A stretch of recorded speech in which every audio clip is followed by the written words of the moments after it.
Hello प्यारे बच्चों। हम आपकी class 10 NCERT English first flight book पढ़ रहे हैं और हमने पिछले वीडियो में चैप्टर 7 जो है आपका ना, उसका फर्स्ट पार्ट हमने कर लिया था, ग्लिम्पसेस ऑफ इंडिया। उसमें हमने फर्स्ट पार्ट किया था द बेकर्स ऑफ गोवा। अब हम ये सेकंड पार्ट करेंगे, कुर्ग। ये कुर्ग जो है ये हमारे देश के अंदर, भारत देश के अंदर जो कर्नाटक राज्य है ना, कर्नाटक जो राज्य है उसका एक ज़िला है ना, बहुत छोटा सा ज़िला है ये कुर्ग। और ये बहुत ही अपनी खूबसूरत जो वादियाँ हैं है ना, रेन फॉरेस्ट है ना, उनके लिए ये प्रसिद्ध है। और हम इसमें पढ़ेंगे और ये जो कुर्ग है ये किन किन चीज़ों के लिए जाना जाता है। Coorg is coffee country famous for its rain forests and spices.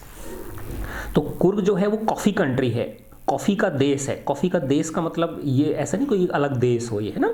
तो यहाँ पे कॉफ़ी प्लांटेशन जो है वो बहुतायत से पाए जाते हैं और ये अपने वर्षा वनों के लिए रेन फॉरेस्ट क्या होते हैं, वर्षा वन। वर्षा वन का मतलब क्या होता है, जो क्षेत्र जो हमारी विषुवत रेखा है ना, इक्वेटर जो है ना, उसके ऊपर नीचे है ना कुछ जो क्षेत्र हैं जहाँ पे सूर्य की किरणें सीधी पड़ती हैं ना, तो वहाँ पे क्या है, बहुत तेज़ गर्मी पड़ती है, तो वहाँ पे बहुत ज़्यादा बरसात भी होती है। तो जब बहुत तेज़ गर्मी पड़ती है और जहाँ बहुत तेज़ बरसात होती है, उन स्थानों पे क्या होता है, प्राकृतिक रूप से घने जंगल उगाते हैं, है ना। तो उनको हम बोलते हैं रेन फॉरेस्ट्स, वर्षा वन।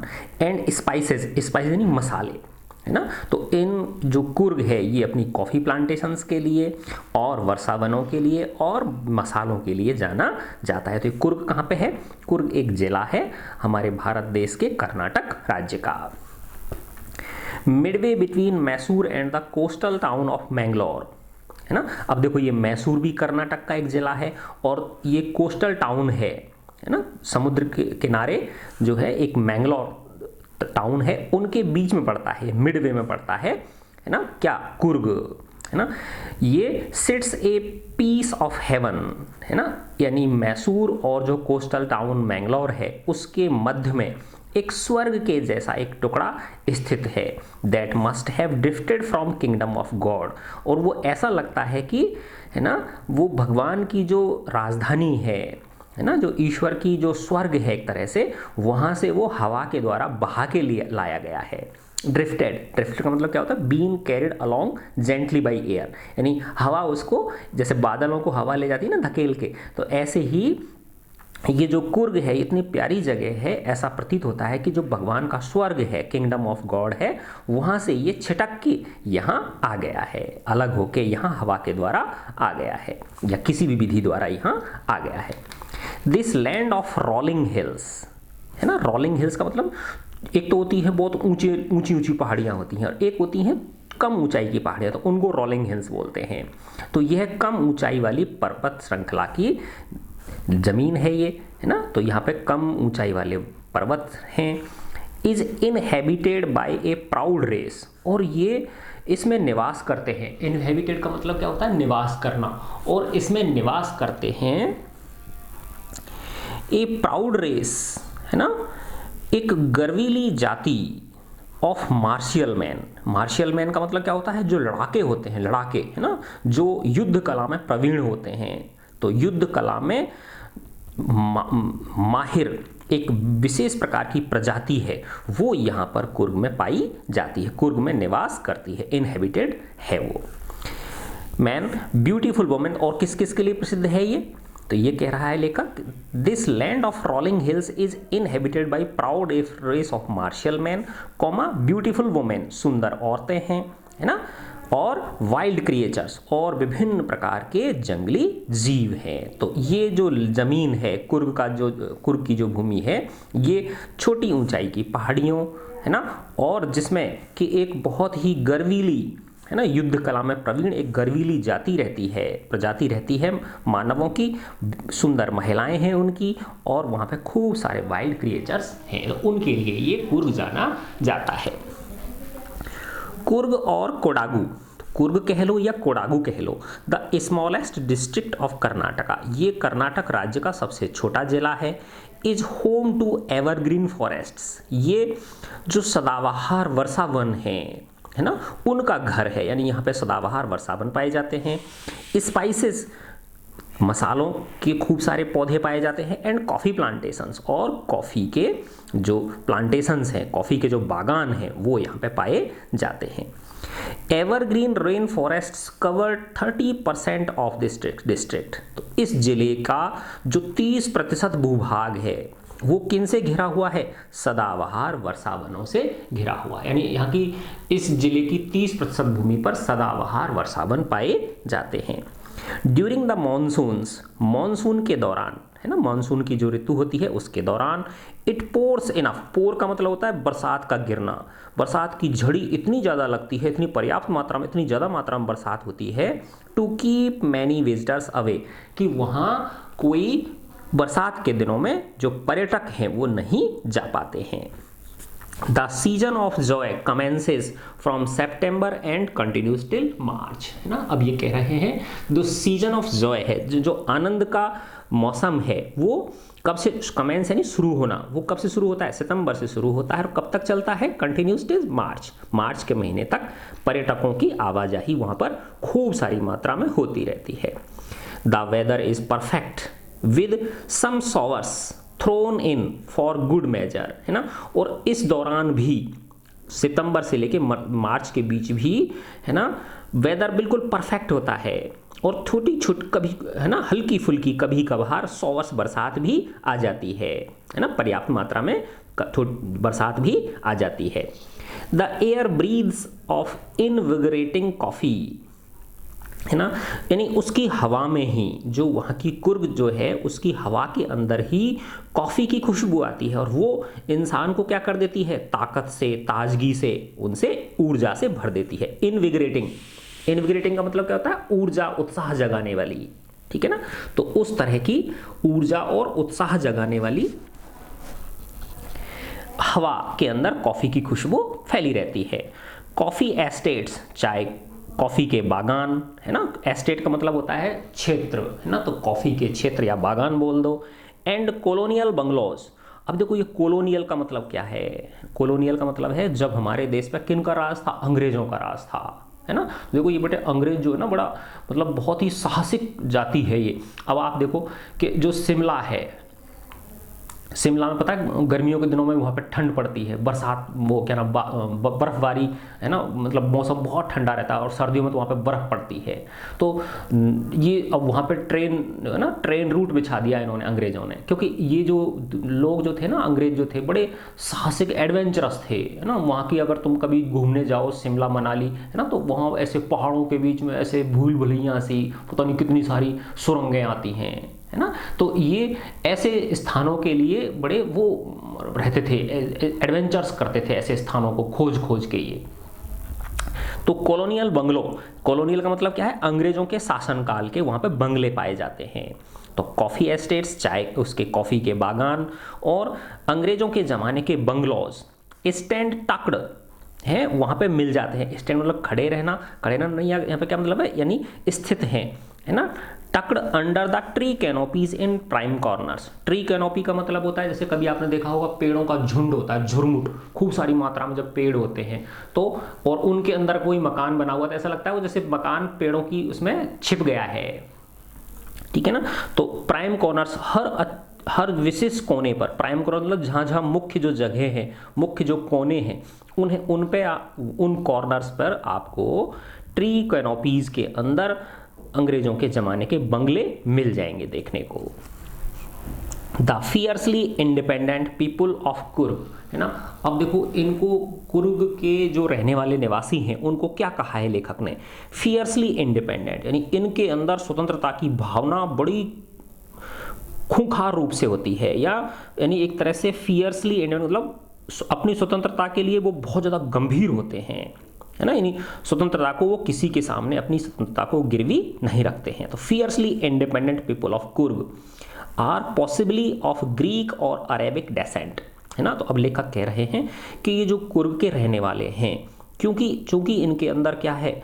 स्वतंत्रता की भावना कूट कूट के भरी हुई है, तो ऐसा प्रतीत होता है कि ये ग्रीक यानी यूनान और अरेबिक यानी अरब जो देश हैं वहाँ के प्रजाति के लोगों से ये बिलोंग करते हैं। डिसेंट का मतलब है कि इनका ओरिजिन जो है वो वहाँ से है, इनकी उत्पत्ति जो है वो कहाँ से हुई है, ग्रीक या अरेबिक जो वंश है वहाँ से इनकी उत्पत्ति हुई है। एज वन स्टोरी गोज, जैसा कि एक कहानी में भी बताया गया है, ए पार्ट ऑफ अलेक्जेंडर्स आर्मी, है ना, जो सिकंदर था, यूनान का एक राजा था ना सिकंदर, जिसको विश्व विजेता कहा जाता है ना। तो एक जैसा कि कहानी में बताया गया है कि जो सिकंदर की जो सेना थी उसका एक हिस्सा, है ना, a part of Alexander's army, Sikandar की आर्मी का एक हिस्सा मूव्ड साउथ, वो दक्षिण की तरफ चला गया। भारत में कहाँ चला गया, वो दक्षिण की तरफ चला गया, अलोंग द कोस्ट, समुद्र के किनारे किनारे, एंड सेटल्ड हेयर, और यहीं पर ही बस गया।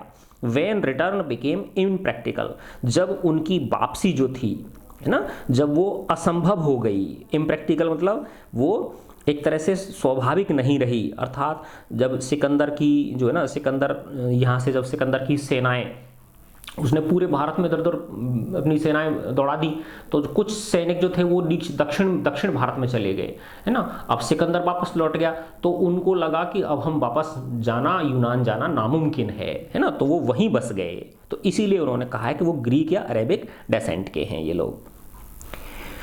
तो these people married amongst the locals, अब जो सैनिक थे जो रह गए वहीं पे ही, उन्होंने जो वहाँ की स्थानीय जो महिलाएं थी उनसे शादी कर ली उन्होंने।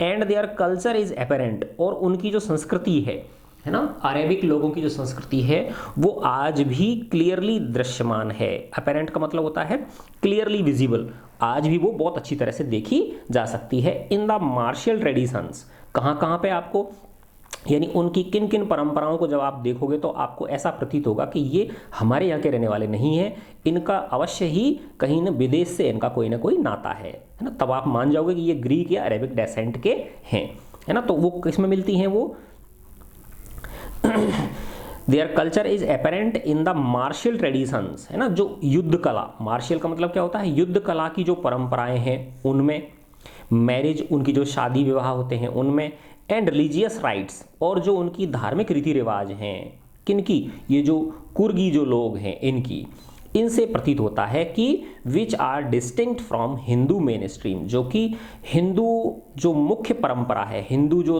रीति रिवाज हैं उनसे ये क्या है, बिल्कुल भिन्न है। तो इससे लगता है कि ये हमारे मूल भारतीय नहीं हैं।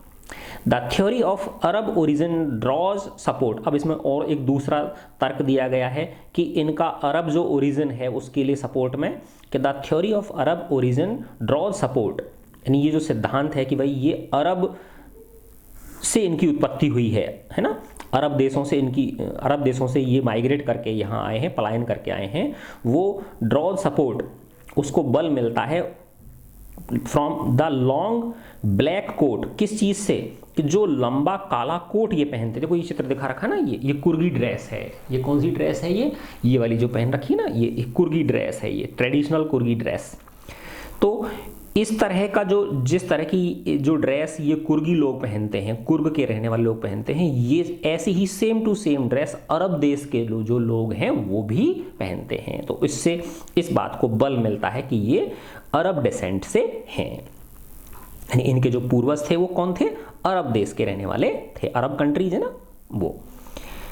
तो the theory of Arab origin draws support from the long black coat, कौन सा, लंबा काले रंग का कोट जो ये पहनते हैं, ठीक है ना, उससे इस पे क्या मिलती है, इसको बल मिलता है कि भाई ये उन्हीं परंपरा से बिलोंग करते हैं।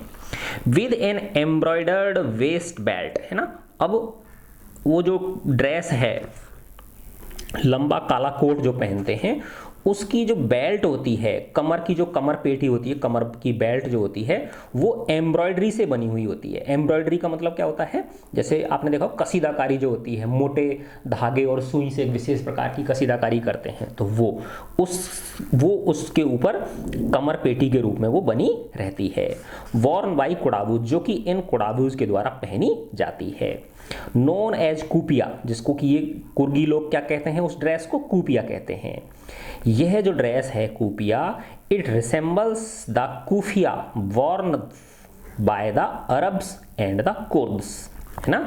तो लेखक कह रहे हैं कि ये जो लंबा काला कुर्ता जिस पे एम्ब्रॉयडरी की कमर पेटी लगी हुई होती है, जिसको कि ये कोडाबूज पहनते हैं, कुर्गी लोग जो पहनते हैं, जिसको क्या नाम देते हैं उस कोट को, ये कूपिया बोलते हैं। ये जो कूपिया है ये जो अरब देश के रहने वाले हैं और या कुर्द हैं, अफगानिस्तान के जो हैं कुर्द, है ना, लड़ाके जो होते हैं ये, वो एक कूफिया पहनते हैं। तो उस ड्रेस को सेम टू सेम ड्रेस होती है, वो उसको कूफिया बोलते हैं और ये इसको कूपिया बोलते हैं। तो इसका मतलब क्या है कि ये पक्का कहाँ के रहने वाले हैं, इनके फोर फादर्स जो थे, इनके जो पूर्वज थे वो ग्रीक और अरब डेसेंट के थे। Coorgi homes have a tradition of hospitality. अब इसमें लेखक बता रहे हैं कि जो कुर्गी घर होते हैं, जो जो लोग हैं, कुर्गी जो लोग हैं, उनके घरों में आतिथ्य की बड़ी अच्छी परंपरा होती है। ट्रेडिशन यानी परंपरा, हॉस्पिटैलिटी का मतलब होता है आतिथ्य, अतिथि सत्कार, यानी जो भी कोई आ जाता है उसका बड़ी अच्छी तरह से वो आदर सत्कार करते हैं। And they are more than willing to recount numerous tales of valour related to their sons and fathers, है ना। और दूसरी चीज क्या है कि वो बहुत ज्यादा more than willing to recount, recount का मतलब याद करना, न्यूमरस टेल्स ऑफ वेलर, अनेक, न्यूमरस यानी अनेक, टेल्स ऑफ वेलर यानी साहस की गाथाएं, related to sons and fathers. वो ये जो कुर्गी लोग हैं ये अपने पूर्वजों की, पूर्वज और उनके जो पुत्र थे, है ना, पूर्वज और उनके जो पुत्र थे, है ना, एक तरह से पूर्वज ही मान लो आप, सन्स एंड फादर्स का मतलब अपने पूर्वजों की जो साहसिक गाथाएं हैं उनको ये बड़े गर्व से लोगों को सुनाते हैं। तो एक विशेषता तो ये हो गई, और दूसरी विशेषता क्या है, आतिथ्य की, अतिथि सत्कार की। इनके अंदर एक बहुत बड़ी परंपरा पाई जाती है। The Coorg regiment is one of the most decorated in Indian army. अब देखो हमारा जो भारतीय सेना है उसके अंदर आपने देखा होगा जाट रेजिमेंट, राजपूत रेजिमेंट, है ना, एक कुर्गी रेजिमेंट भी होती है ना, सरदारों की सिख रेजिमेंट होती है, ठीक है ना। तो वैसे ही Coorg regiment is one of the most decorated Indian army. Most decorated का मतलब, अब आपने देखा होगा जब जो सेना के जो टुकड़ियां होती हैं जब ये युद्ध जीतती हैं तो इनको मेडल्स मिलते हैं, और वो मेडल्स इनकी जो बाजू होते हैं उन पर सजाते हैं, या जो आगे का सीना होता है वहाँ पे वो बैज लगाते हैं, या वो जो ऑनर एक तरह से सम्मान होता है वो, तो एक तरह से उनसे वो उनकी ड्रेस सजती है ना। तो लेखक यही कह रहे हैं कि Coorgi regiment is one of the most decorated in Indian army, है ना, जो भारतीय सेना है उसमें कुर्ग रेजिमेंट सबसे ज़्यादा क्या पाती है, ऑनर पाती है। उनके पास सबसे ज़्यादा अवार्ड्स हैं, ब्रेवरी के अवार्ड्स हैं, अवार्ड्स ऑफ ब्रेवरी इन वार, युद्ध के अंदर बहादुरी के पुरस्कार सबसे ज़्यादा ये लोग ही जीतते हैं। और लेखक बता रहे हैं and the first chief of Indian army, और भारतीय सेना जो थल सेना है ना इंडियन, उसके जो प्रथम जो प्रमुख थे, सेना प्रमुख थे, उनका नाम था जनरल करियप्पा वाज ए कुर्गी। क्या नाम था उनका, जनरल करियप्पा नाम था उनका, और वो भी एक कुर्गी थे, यानी कुर्ग के रहने वाले वो थे। इवन नाउ, आज भी कोडाबूज, कोडाबूज बोल दो या कुर्गी बोल दो, ये जो कोडाबूज हैं are the only people in India permitted to carry firearms without a licence. हाँ देखो बेटा, बहुत विशेष बात है। जैसे हमारे यहाँ पे राजस्थान में, है ना, राजस्थान या कोई भी हमारे देश का कोई भी राज्य ले लो आप, है ना, उनमें अगर कोई व्यक्ति बंदूक रखना चाहता है तो उसे सरकार से क्या लेना पड़ता है, लाइसेंस लेना पड़ता है। जिला कलेक्टर कार्यालय में उसके लिए उसे आवेदन करना होता है, ठीक है ना, और तब जाके जिला कलेक्टर के यहाँ से उसको लाइसेंस मिलता है ना, और कुछ एक विशेष शर्तों के साथ में वो चीज़ दी जाती है, उसको सिक्योरिटी लेते हैं, उससे बहुत सारी फॉर्मेलिटीज होती हैं उसकी, है ना, और उसको एक विशेष कुछ वर्षों के बाद उसे रिन्यू कराना पड़ता है, दोबारा से उसको रिन्यू कराना पड़ता है। लेकिन हमारे देश में सिर्फ ये जो लोग हैं, कोडाबूज जो हैं, इन्हें फायर आर्म कैरी करने की बिना लाइसेंस के हथियार रखने की, है ना, बंदूक और ये जो पिस्टल वगैरह होती हैं, इनको कैरी करने की उनको परमिशन है। तो सिर्फ और सिर्फ कोडाबूज को ही हमारे भारत में एक विशेष है, ये एक तरह से लड़ाकू कौम है ये, तो इसलिए इनको फायर आर्म कैरी करने की बिना लाइसेंस के इजाज़त है। द रिवर कावेरी, है ना, जो नदी कावेरी नदी है, obtains its water from the hills and forests of Coorg. जो कावेरी नदी है वो, उसमें पानी कहाँ से आता है? उसमें पानी यही जो हिल्स हैं, है ना, कुर्ग की जो हिल्स हैं, इन पे बरसात का पानी इकट्ठा हो जाता है और वही पूरे साल भर उस नदी में बहता रहता है ना। तो the river Kaveri obtains its water from the hills and forests of Coorg. तो ये जो कावेरी नदी है ये अपना पानी कहाँ से प्राप्त करती है? जो पहाड़ियाँ हैं और जो वन हैं कुर्ग के, वहाँ से। Mahseer a large fresh water fish, है ना, एक ताजे पानी की, a large fresh water fish, एक ताजे पानी की में पाई जाने वाली एक बड़ी मछली जिसका नाम महासीर है ना, अबाउंड इन दीज वाटर्स, है ना, कावेरी नदी के पानी में वो बहुतायत से पाई जाती है। Kingfishers dive for their catch while squirrels and langurs drop partially eaten fruit for the mischief of enjoying the splash and the ripple effect in the clear water, है ना। अब देखो ये लेखक बता रहे हैं कि ये कितनी मज़े करते हैं जो जीव जंतु हैं ये, है ना। तो इनमें लेखक ने किन का नाम लिया है कि जो किंग फिशर्स होते हैं, पक्षी होता है ये किंग फिशर, है ना, ये डाइव करता है ना, यानी डाइव का मतलब क्या होता है? ऊपर से छलांग लगाता है नीचे पानी में, है ना, फॉर देयर कैच करने के लिए, मछलियों को कैच करने के लिए, है ना।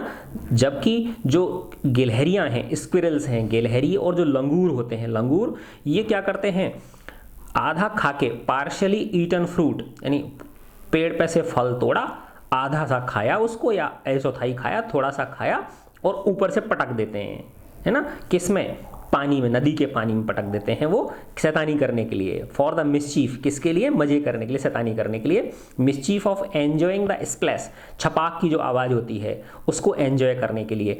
And the ripple effect in the clear water, और उस बिल्कुल साफ पानी के अंदर तरंगें जो पैदा होती हैं, लहरें जो पैदा होती हैं, उनको देखने के लिए, छपाक की आवाज़ को सुनने के लिए, और उस के गिरने की वजह से, फल के गिरने की वजह से जो लहरें पैदा होती हैं उनका आनंद लेने के लिए ये शैतानियाँ करते हैं, और आधा या एक चौथाई या थोड़ा सा फ्रूट खा के नीचे पानी में पटक देते हैं। जबकि किंगफिशर क्या करते हैं? ऊपर से मछलियों को खाने के लिए नीचे डाइव करते हैं पानी में से कूद के नीचे से, और मछली वो ढूंढते हैं। Elephants enjoy being bathed and scrubbed in the river by their mahouts, है ना। अब देखो महौत का मतलब होता है महावत। आपने देखा होगा जैसे हाथी को जो पालने वाले लोग होते हैं, है ना, वो हर कोई आदमी हाथी को बस में नहीं कर सकता, एक विशेष ट्रेनिंग लिए हुए लोग होते हैं और वो उनके पूर्वजों से चलती आ रही होती है ये परंपरा। हर व्यक्ति के बस की बात ये नहीं होती, ठीक है ना, क्योंकि इतना बड़ा हाथी होता है उसको काबू में करना। तो उन लोगों को महावत कहा जाता है। क्या कहा जाता है? महावत, ठीक है ना। तो इसमें मैहॉट्स लिख रखा है, मैहॉट्स। तो एलिफेंट्स एंजॉय बीइंग बाथ, है ना, और इनके अंदर ही जो कावेरी नदी का पानी है, इसी में जो हाथी जो होते हैं वो नहाना एंजॉय करते हैं। एंड स्क्रब, और उनको रगड़ रगड़ के नहलाते हैं। जो महावत लोग होते हैं, है ना, जो एलिफेंट्स को पालते हैं, वो लोग अपने हाथियों को रगड़ रगड़ के और इस रिवर के पानी में नहलाते हैं वो लोग। The most laid back individuals become converts, है ना। अब इसमें लेखक ने बताया है कि the most laid back individuals, laid back का मतलब होता है निठल्ला, है ना, जो कुछ ही मन ही नहीं करे कोई काम करने का, है ना। रिलैक्स्ड, नॉट इन हरी, है ना, जो बिल्कुल आराम पसंद हो। तो लेखक कह रहे हैं कि कैसा भी आराम पसंद व्यक्ति भी अगर वहाँ चला जाए, कुर्ग में चला जाए, तो वहाँ के उस मौसम को देख के, वहाँ की उस प्राकृतिक छटा को देख के, सुंदरता को देख के, है ना, उसका मन भी चंचल हो जाता है और वो कुछ ना कुछ एक्टिविटी करने में इंटरेस्ट लेने लग जाता है। तो यही बताया गया, the most laid back individuals, कि जो बहुत ज़्यादा आलसी लोग होते हैं वो भी बन जाते हैं, बिकम यानी बन जाते हैं, converts to the life of high energy adventures, है ना, और वो उच्च ऊर्जा वाले जो साहसिक कारनामे होते हैं उनको करने को एंजॉय करने लग जाते हैं। और वो कौन कौन से हैं वो काम? रिवर राफ्टिंग, है है ना।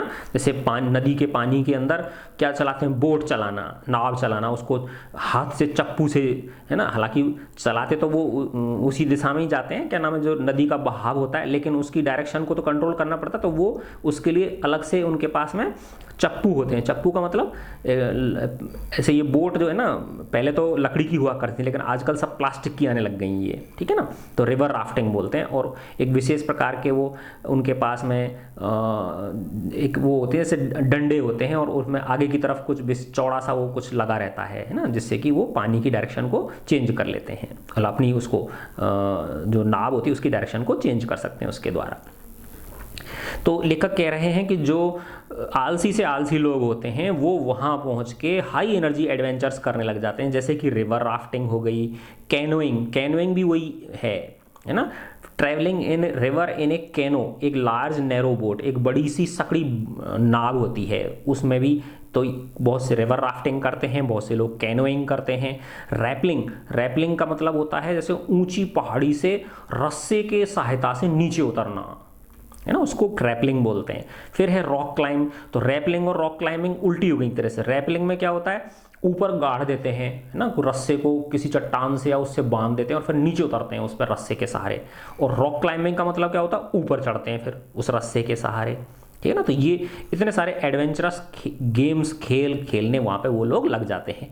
एंड माउंटेन बाइकिंग, और कुछ लोग पहाड़ों पे क्या चलाते हैं, बाइक्स चलाते हैं, है ना। एक विशेष प्रकार की उनको ट्रेनिंग दी जाती है वहाँ पे इस चीज़ के लिए। Numerous walking trails in this region are a favourite with trekkers, है ना। अब आपने देखा होगा जैसे किसी एक ही रास्ते से बार बार लोग जब जाते हैं तो वहाँ पे वो पड़ जाता है ना, लकीर पड़ जाती है, एक तरह से रास्ता बन जाता है, ठीक है ना। तो उसको हम बोलते हैं ट्रेल्स बोलते हैं, वॉकिंग ट्रेल्स। तो अनेक, है ना, पैदल चलने वाली या वॉकिंग ट्रेल्स बन जाती हैं, इस क्षेत्र के अंदर बन गई हैं, है ना। और वो क्या है, ट्रैकर्स के लिए फेवरेट हैं, है ना। ट्रैकर्स मतलब जो ट्रैकिंग करते हैं, जो घूमने फिरने के लिए जाते हैं, उनकी वो एक तरह से फेवरेट हैं। Birds, bees and butterflies are there to give you company. अब लेखक कह रहे हैं कि वहाँ पे आपको कंपनी देने के लिए कौन कौन मिल जाएंगे, आपको खूब सारी बर्ड्स मिलेंगी, मधुमक्खियाँ मिलेंगी, तितलियाँ मिलेंगी, है ना। मैकॉक बंदर होता है ये मैकॉक, ठीक है ना। मालाबार स्क्विरल, मालाबार की जो पहाड़ियों पे पाए जाने वाली गिलहरी उसको मालाबार स्क्विरल्स बोलते हैं। लंगूर होते हैं। एंड स्लेंडर लॉरिस भी एक तरह से छोटा, एक विशेष प्रकार का उसका पिचका हुआ सा मुंह होता है, छोटा सा बंदर जैसा बंदर तो नहीं होता खैर वो, है ना। तो एक स्लेंडर होता है ये, है ना। ये क्या करते हैं, है ना, ये जंतु है एक तरह से। कीप ए वॉचफुल आई, है ना, एक वॉचफुल आई रखता है वो, है ना, यानी एक तरह से नज़र बढ़ा के रखते हैं वो किन के ऊपर, जो लोग वहाँ पे क्या कर रहे होते हैं, ट्रैकिंग कर रहे होते हैं उनके ऊपर। फ्रॉम द ट्री कैनोपी, कहाँ से, है ना, जो पेड़ों के झुरमुट होते हैं, जो पेड़ एक दूसरे में घुस जाते हैं, है ना, बहुत घने घने पेड़ होते हैं, उसको ट्री कैनोपी बोलते हैं हम। आई डू, लेखक कह रहे हैं I do however prefer to step aside for wild elephants. अब लेखक कह रहे हैं कि भैया मैं तो, है ना, अगर सामने से जंगली हाथी आ रहे होते हैं तो मैं तो अलग हट जाता हूँ डर के मारे, मैं अपनी जान को खतरे में नहीं डालता हूँ। The climb to the Brahmagiri hills. अब लेखक बता रहे हैं कि वहीं पे ही कुर्ग के अंदर क्या है, ब्रह्मगिरी हिल्स भी हैं, है ना। ब्रह्मगिरी की पहाड़ियों उन पे अगर आप क्लाइंब कर जाओ तो brings you into A panoramic view, तो आपको एक पैनोरामिक व्यू दिखाई देता है ना, एक चारों ओर का विहंगम परिदृश्य। आप इतने ऊंचे पहुंच जाते हो कि वहां से आपको सब कुछ स्पष्ट नजारा दिखने लग जाता है। पैनोरामिक व्यू का मतलब क्या होता है, a view of a wide area of land, है ना, जमीन के बहुत बड़े भूभाग का दर्शन आपको होने लग जाता है। View of the entire misty landscape of Coorg, है ना। तो उस कुर्ग का जो पूरा का पूरा संपूर्ण, एंटायर यानी संपूर्ण, मिस्टी लैंडस्केप, है ना। मिस्टी का मतलब होता है जहाँ पे बादल छाए हुए हों, है ना, और थोड़ा सा नमी युक्त हो, है ना। मिस्टी फॉग हो रखी हो, है ना, या जैसे बरसात की बूंदें जो हैं वो हवा में तैर रही हो, तो इस तरह का मिस्टी लैंडस्केप आपको दिखाई दे जाता है अगर आप ब्रह्मगिरी हिल्स पे ऊपर चढ़ जाते हो तो। A walk across the rope bridge leads to the 64 एकड़ आइलैंड ऑफ निसारगाधमा, है ना। अब यहाँ पे है कि एक रोप ब्रिज है ना। कैसा ब्रिज है? रोप ब्रिज, यानी वो पक्का, कोई ऐसा नहीं भाई लोहे सीमेंट कंक्रीट का इस तरह का नहीं है, वो तो रोप ब्रिज है, रस्सियों के सहारे और पट्टे लगा रखे हैं, उनसे आपको क्रॉस करके जाना होता है। तो अगर आप उस रोप ब्रिज को क्रॉस करके चले जाते हो तो आप कहाँ पहुँच जाते हो? 64 एकड़ 64 एकड़ का एक आइलैंड है ना, एक द्वीप समूह है जिसका नाम है निसारगाधमा। रनिंग इनटू बुद्धिस्ट मॉन्क्स, है ना। अब जब तुम वहां चले जाते तो आपको वहां पे कौन मिलेंगे? बुद्धिस्ट मॉन्क मिलेंगे, है ना, जो बौद्ध धर्म के साधु संत हैं वो आपको मिलेंगे। From India's largest Tibetan settlement, है ना, और वो कहाँ से आए हुए हैं? तिब्बत के, है ना, और वो एक बहुत बड़ा एरिया उन लोगों ने वहाँ पे ऑक्यूपाई कर रखा है, यानी वो वहाँ पे ध्यान साधना करते रहते हैं। तो अब ये लेखक कह रहे हैं कि अगर आप वहाँ चले जाते हो, ठीक है ना, अगर आप वहाँ पे पहुँच जाते हो, है ना, उस रोप ब्रिज को पार करके अगर आप 64 एकड़ के उस आइलैंड पे पहुँच जाते हो निसारगाधम पर, तो आपको वहाँ पर बुद्धिस्ट मॉन्क मिलेंगे, जो कि भारत की सबसे बड़ा सेटलमेंट है, भारत का एक बहुत बड़ी बस्ती है, जो किन की है? तिब्बत से आए हुए बुद्धिस्ट मॉन्क्स की है वो। At nearby Bylakuppe is a bonus, है ना। अब यहाँ पे एक ये स्थान और है, ये भी एक प्राकृतिक सुरम्य स्थल है, वो आपको एक तरह से ये भी देखने को मिल जाता, तो वो एक तरह से आपका बोनस है। यानी गए तो थे आप बुद्धिस्ट मॉन्क्स को देखने, और आपको ये बाइलकुपी ये भी एक देखने को मिल जाती, तो वो आपके लिए एक बोनस हो गया, एक्स्ट्रा हो गया, वो आपके लिए गिफ्ट हो गई वो। The Monks in red occur and yellow ropes, है ना, जो बुद्धिस्ट मॉन्क होते हैं उन्होंने लाल, है ना, पीले और ऑकर का मतलब होता है लाइट येलो से लेके ब्राउन रेड के बीच का जो कलर होता है ना, तो उस तरह के कलर्स की ड्रेस उन लोगों ने पहन रखी होती हैं। Are amongst the many surprises, है ना, आपको अनेक सरप्राइजेज मिलेंगे, तो उनमें एक सरप्राइजेज ये भी हैं कि बुद्धिस्ट मॉन्क मिलेंगे जो उन्होंने इस रंग की ड्रेस पहन रखी होती हैं। That wait to be discovered by visitors searching for the heart and soul of India right here in Coorg. तो यहाँ पर कुर्ग में, है ना, लेखक कह रहे हैं कि अगर आप उस आइलैंड पे पहुँच जाते हो निसारगाधम पर, तो आपको वहाँ पे रेड ओकर और येलो ड्रेस रोब्स यानी ड्रेस पहने हुए अनेक बुद्धिस्ट मॉन्क मिलेंगे, जो कि एक तरह से आपका सरप्राइज होगा वो आपके लिए, है ना। आप कल्पना भी नहीं की होगी कि इतने बड़े लोग, इतने ज़्यादा मात्रा में बौद्ध संत यहाँ निवास करते हैं, है ना। और वो उन लोगों के लिए है जो वेट कर रहे होते हैं डिस्कवर करने की, है ना, for the heart and soul of India, यानी जो भारत की आत्मा का दर्शन करना चाहते हैं, ऐसे यात्री जो भारत की आत्मा का दर्शन करने की सर्च में जाते हैं वहाँ पर, उनके लिए एक तरह से ये सरप्राइज होता है। ठीक है बच्चों, तो मैं आशा करता हूँ आपने ये लेसन एंजॉय किया होगा, है ना। अगर आपको अच्छा लगा तो आप, है ना, मेरे इस वीडियो को लाइक करें, और अन्य वीडियोस इसी प्रकार के मेरे मैथ साइंस, है ना, और उनके वीडियोस देखने के लिए आप अपने फ्रेंड्स से शेयर करें। ठीक है बच्चों, गॉड ब्लेस यू ऑल।